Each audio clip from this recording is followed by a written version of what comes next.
Assalamualaikum warahmatullahi wabarakatuh. Perkenalkan, nama saya Samsia. Saya merupakan mahasiswa aktif dari Institut Agama Islam Negeri Pontianak. Salah satu mahasiswa dari Fakultas Ekonomi Bisnis Islam, jurusan Perbankan Syariah. Kali ini saya ingin menjelaskan tentang konsep pasar dalam Islam, yang mana pasar dalam Islam tidak hanya tempat jual beli, tetapi juga bagian dari sistem ekonomi Islam yang berlandaskan syariah. Islam mengatur agar pasar berjalan dengan adil, efisien, dan memberikan manfaat atau maslahah bagi semua. Tujuannya untuk menyediakan barang dan jasa yang halal, memenuhi kebutuhan masyarakat, dan membangun ekonomi yang tidak hanya maju, tetapi juga bermoral dan bernilai ibadah. Jadi, mari jadikan aktivitas ekonomi itu sebagai bentuk ibadah dengan membangun pasar yang adil, halal, dan membawa keberkahan bagi kita semua. Pertama, di sini ada jenis-jenis pasar dalam Islam. Namun ada beberapa 3 kriteria. Yang pertama yaitu berdasarkan objek transaksinya. Pasar barang atau suk al-sila, yang mana tempat jual beli barang kebutuhan pokok, industri, dan lainnya. Terus yang kedua, pasar jasa atau disebut suk al-khadamat, yang mana ini tempat jual beli jasa seperti transportasi, pendidikan, dan kesehatan.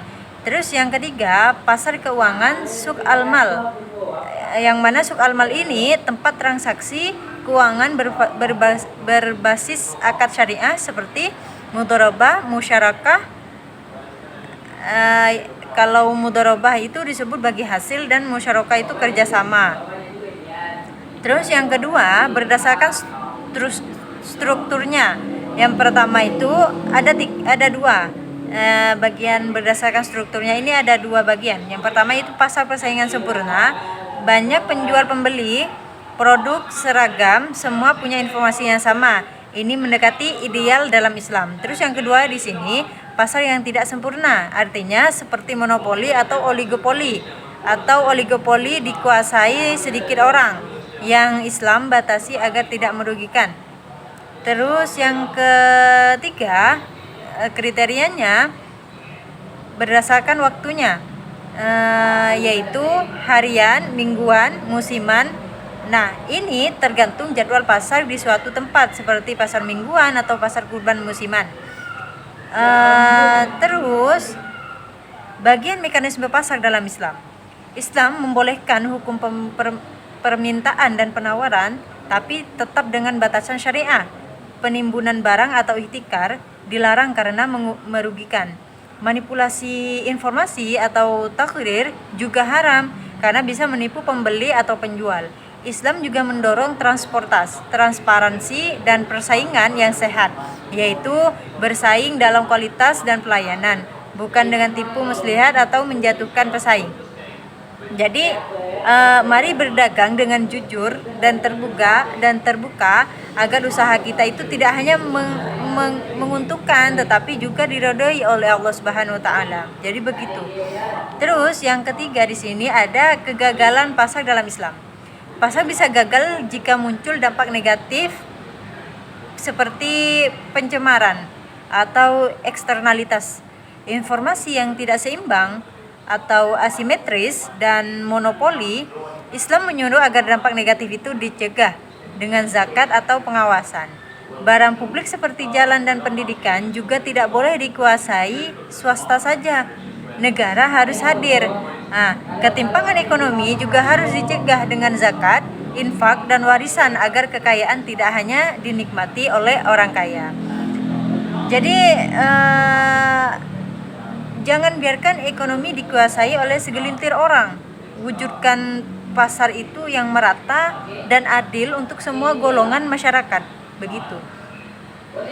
Terus di sini ada penetapan harga dalam Islam. Bahasa Arabnya di situ adalah tas'ir.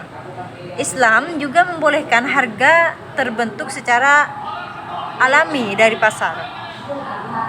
Tetapi jika ada yang zolim, misalnya harga dimanipulasi oleh pihak kuat gitu, maka negara boleh turun tangan dong, tidak hanya kita yang turun tangan. Jadi negara itu harus turun tangan juga.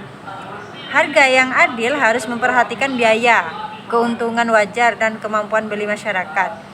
Nabi Muhammad SAW sendiri tidak mau menetapkan harga secara zolim, karena itu urusan Allah, tapi juga tidak membiarkan kezoliman terjadi. Mari kita tetapkan harga secara jujur dan adil, bukan karena serakah, tapi karena ingin membawa manfaat bagi semua.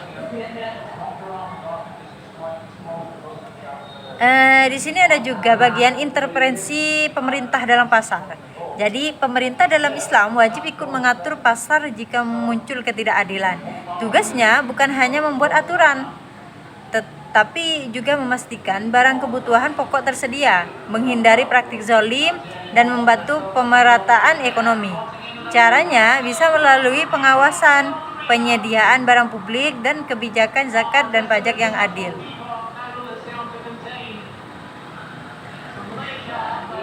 Jadi pemerintah juga harus mendukung nih ketika pasar ada sedikit kendala atau masalah begitu. Jadi pemerintah juga harus ikut menyediakan barang publik jika salah satunya ada yang tidak ada atau habis begitu. Dan juga ikut turut andil dalam pengawasan di pasar begitu. Terus yang terakhir di sini ada peranan lembaga hizbah. Hizbah adalah lembaga pengawas pasar dalam Islam yang tugasnya memastikan transaksi sesuai syariah. Mereka mencegah penipuan, menilai kualitas barang, menyelesaikan sengketa kecil, dan menjaga etika publik. Petugasnya harus yang amanah, adil, dan berilmu. Kalau nggak amanah nih, petugasnya nggak bisa jadi lembaga hizbahnya. Jadi harus amanah, adil, dan berilmu. Di era modern seperti sekarang ini, hizbah itu juga bisa berupa badan pengawas konsumen atau lembaga audit syariah. Jadi saya nih sebagai masyarakat Indonesia, mari dukung kehadiran lembaga hizbah modern agar pasar kita tetap bersih, bermoral, dan menjadi tempat yang penuh kepercayaan. Jadi pasar dalam Islam itu bukan sekedar tempat cari untung, tapi juga tempat menebar maslahat dan menjalankan nilai-nilai syariah. Dari jenis pasar, mekanisme transaksi, hingga peran pemerintah dan lembaga pengawas, semuanya diarahkan untuk menciptakan keadilan, kejujuran, dan kesejahteraan. Kalau di perdagangan atau perpasaran nih, sikap atau sifat kejujuran dan keadilan itu memang harus dikedepankan atau harus diterapkan, karena sudah jelas di ayat Al-Quran bahwasanya ketika berdagang itu harus jujur, terus harus sesuai dengan syariat Islam begitu. Ada sebuah hadis dari Imam Muslim, yang mana hadisnya di situ at-tajirus shadukul amin ma'an nabiyina wasiddiqina wasyuhada, yang mana artinya pedagang yang jujur dan amanah akan bersama para nabi dan orang-orang yang jujur dan para syuhada. Itu hadis salah satu dari pasar begitu. Jadi mari bersama-sama bangun sistem pasar yang bukan hanya memakmurkan dunia, tapi juga mendekatkan kita kepada akhirat, karena ekonomi syariah adalah jalan menuju keseimbangan hidup. Sekian dari saya. Wabillahi taufiq wal hidayah. Wassalamualaikum warahmatullahi wabarakatuh.